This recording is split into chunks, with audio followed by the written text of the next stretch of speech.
Hi, hello and welcome back to Try It Out with Meera Nair. ഒരു മത്തങ്ങ എരിശ്ശേരി എങ്ങനെ ഉണ്ടാക്കാം എന്ന് നോക്കാം. വീഡിയോയിൽ കാണുന്നത് പോലെ അധികം പഴുക്കാത്ത മത്തങ്ങ ചെറിയ കഷ്ണങ്ങളാക്കി അരിഞ്ഞ് കഴുകി വൃത്തിയാക്കി കുക്കറിലേക്കിട്ട് അതിൽ മഞ്ഞൾപ്പൊടി, ഉപ്പ്, മുളകുപൊടി എന്നിവ ആവശ്യത്തിന് ചേർക്കുക. കഷ്ണങ്ങൾ മുങ്ങിക്കിടക്കാൻ പാകത്തിന് വേണ്ട അതിൽ താഴെ വെള്ളവും ഒഴിച്ച് കുക്കറിൽ 2 വിസിൽ വരുന്നതുവരെ വേവിക്കുക.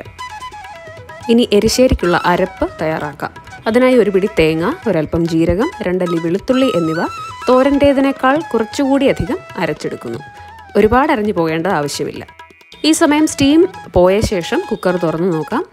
മത്തങ്ങ വെന്തിട്ടുണ്ട്, വെള്ളവും അതിനകത്ത് ബാക്കിയുണ്ട്. ആ വെള്ളത്തിലേക്ക് ഈ മത്തങ്ങ ഒന്ന് ഉടച്ച് ചേർക്കുക. അടുപ്പിൽ വെച്ച് അതൊന്നുകൂടി ചൂടാക്കുന്നു. എന്നിട്ട് അതിലേക്ക് നമ്മൾ അരച്ചു വെച്ചിരിക്കുന്ന തേങ്ങ, വെളുത്തുള്ളി, ജീരകം എന്നിവ ചേർക്കുന്നു. അരപ്പ് നന്നായി അതിലേക്ക് ഇളക്കി യോജിപ്പിച്ച ശേഷം ഉപ്പ്, മുളക് എന്നിവ പാകത്തിനാണോ എന്ന് പരിശോധിക്കുക. പാകത്തിനല്ലെങ്കിൽ ആവശ്യത്തിന് ഇപ്പോൾ ചേർക്കാം. എരിശ്ശേരി നന്നായി വെട്ടിത്തിളയ്ക്കുമ്പോൾ തേങ്ങയും വെന്തുകൊള്ളും. അടുത്തത് കടുക് വറക്കലാണ്. എരിശ്ശേരിയുടെ ടേസ്റ്റിൻ്റെ സീക്രട്ട് എന്ന് പറയുന്നത് ഈ കടുക് വറക്കലിൽ ഒപ്പമിടുന്ന തേങ്ങയാണ്. അപ്പോൾ നമുക്കത് നോക്കാം. കടുക് വറക്കുന്നതിനായി വെളിച്ചെണ്ണ, കടുക്, വറ്റൽമുളക്, കറിവേപ്പില എന്നിവ ഇട്ട ശേഷം ഒരു അല്പം തേങ്ങ കൂടി അതിലിട്ട് നന്നായി മൂപ്പിച്ചെടുക്കുന്നു.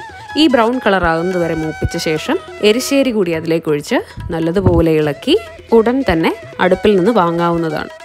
അപ്പോൾ വളരെ സ്വാദിഷ്ടമായ മത്തങ്ങ എരിശ്ശേരി റെഡിയാണ്. അടുത്ത ദിവസം തന്നെ നിങ്ങൾ ഈ റെസിപ്പി ട്രൈ ചെയ്ത് അഭിപ്രായങ്ങൾ എന്നെ അറിയിക്കുക. ചാനൽ ഇഷ്ടമായെങ്കിൽ സബ്സ്ക്രൈബ് ചെയ്യൂ. മറ്റൊരു റെസിപ്പിയുമായി കാണാം. Bye bye.